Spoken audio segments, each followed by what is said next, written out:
Well, when I first came to the site, I thought, wow, you know, these enormous trees.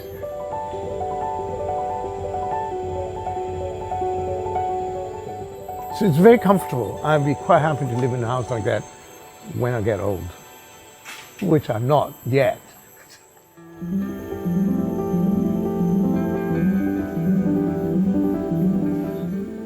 My name is Alex Lee and I am from Design Seeds. Today's episode, we are about to unveil the smallest home we ever featured on our channel. Before we begin, don't forget to subscribe and click on that notification buzzer to stay in the loop of more compelling episodes.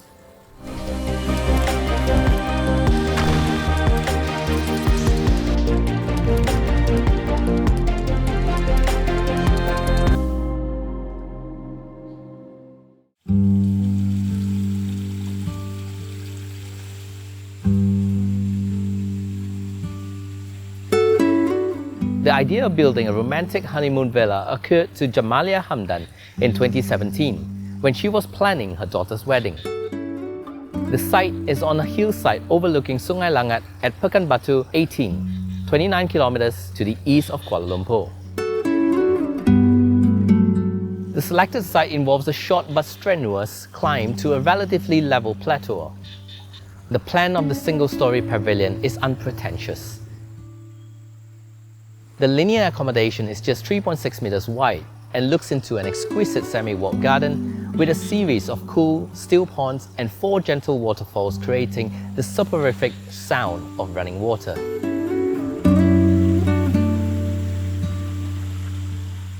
Consisting of an intimate living and dining room, a wonderfully romantic bedchamber, an open-to-sky bathroom beneath the forest canopy, and a cantilevered east-facing balcony. The client's brief was initially to design a garden, but Inchscape, the celebrated Malaysian garden designer, subsequently advised Jamaliah to build a simple pavilion in a partially walled garden.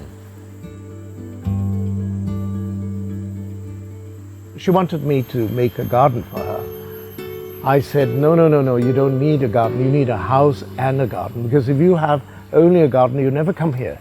But if you have a very comfortable little house, you can comfortably come here and wake up in the morning to the garden.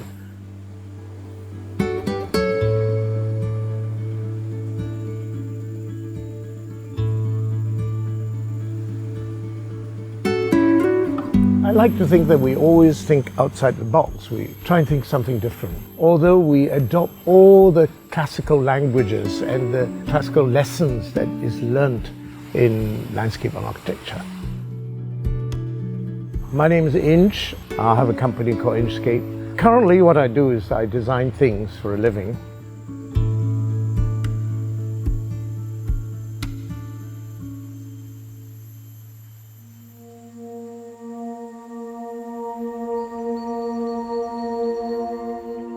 The walled garden is the culmination of a steep climb.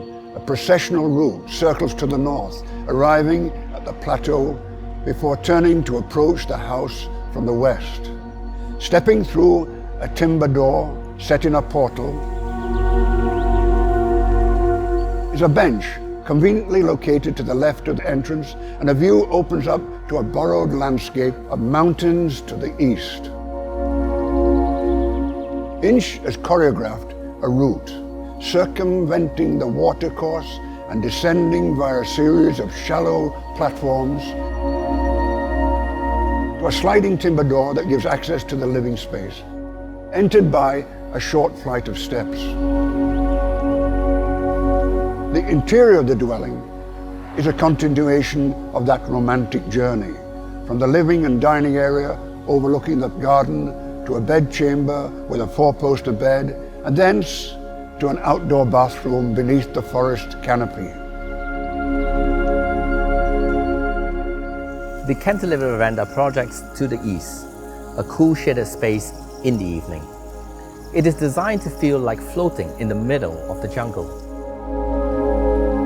The side facing on the villa is directed to face the scenic cascading landscape. Avoiding direct sunlight, the picturesque view is always pleasant to the eye.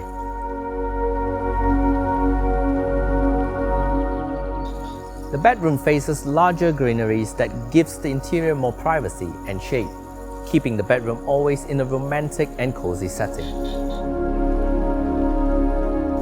The bedroom leads to the end of the layout with the most iconic feature in the villa, an open-to-sky bathtub as the focal highlight, complemented with the high gable roof feature that lies shaded beneath the tall, unruffled tropical trees.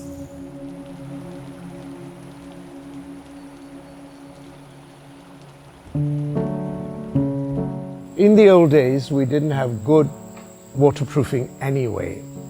So if you have a flat roof, you would have no end of problem. In a situation like that, it's much better to have a pitch roof. The rain runs off and the leaf falls off. The structure of the pavilion came about in a serendipitous manner.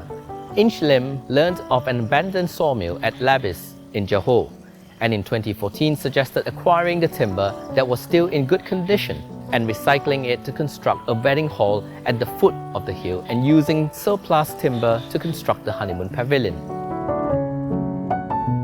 Accordingly selected timber trusses, beams, purlins, rafters, joists and cladding were transported north and cleverly incorporated into a new structure. The visible bolt holes indicate the former function of the recycled timber. Doors are also fashioned from the recycled timber. I always find that old timber is better for construction, mainly because all the warping and all the shrinking and all that's done. So the timber is not going to shrink or warp. There are a few things about these recycled timber. You see, you need to split the timber up. And the worst enemy that you have would be nails. And if you don't spot the nail and pull them out, it will blunt your saw. Obviously, it's a lot more convenient to use sawn timber because it's exactly the size you want. But in a way, it makes it a very special project. A project that cannot be repeated again and won't be repeated again. So you have a very special house, all handmade.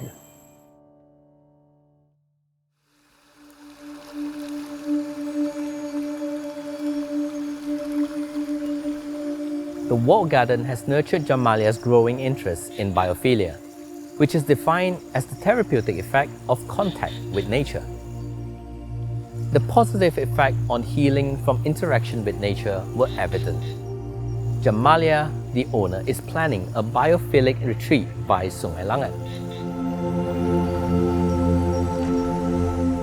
Following Jeffrey Bawa's famous maxim that no one should ever chop down a tree, always move the building, the garden court is structured around this magnificent specimen.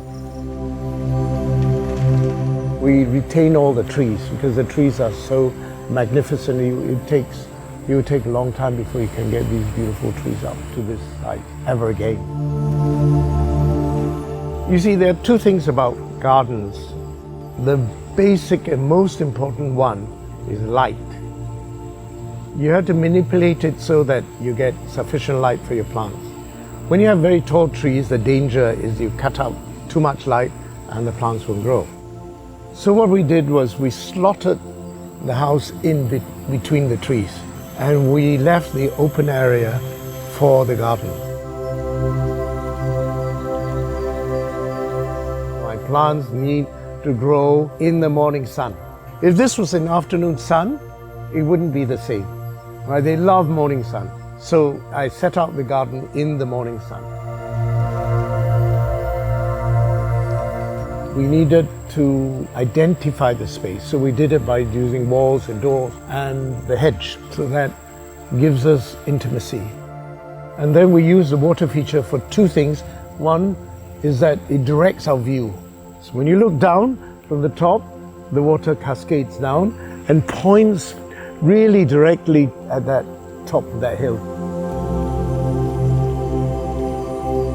And of course to make sure that it's a beautiful, comfortable garden that you can have privacy.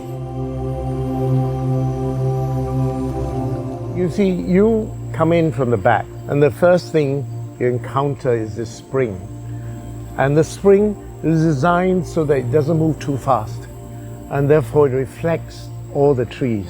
Then it just flows down from one cascade to another until it eventually arrives at a small pond at the end. It's lovely sitting here, sort of listening to that water cascading down.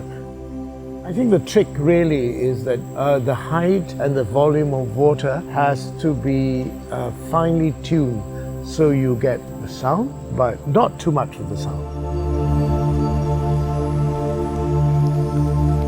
I'm getting old and I want to have something to work on until I'm 99 and fall over into my plants. So till I'm 99 I'll be gardening.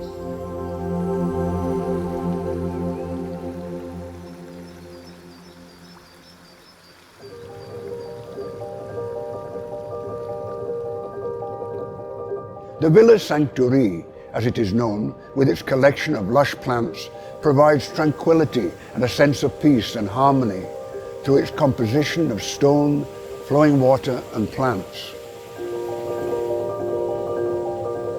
Sitting in the walled garden at dawn, surrounded by nature, observing the sun breaking through the mist, the blue-green hills to the east are suddenly sharply defined.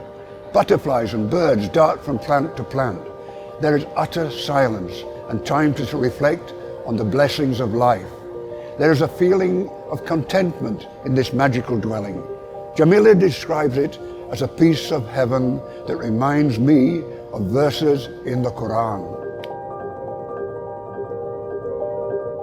We are such fortunate, we designers are such fortunate people.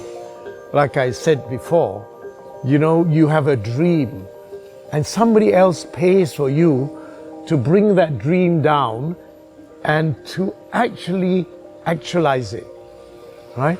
Can you imagine that? It's amazing. It's amazing life, but obviously you're not likely to be rich, but that's okay. You have a rich life without being rich.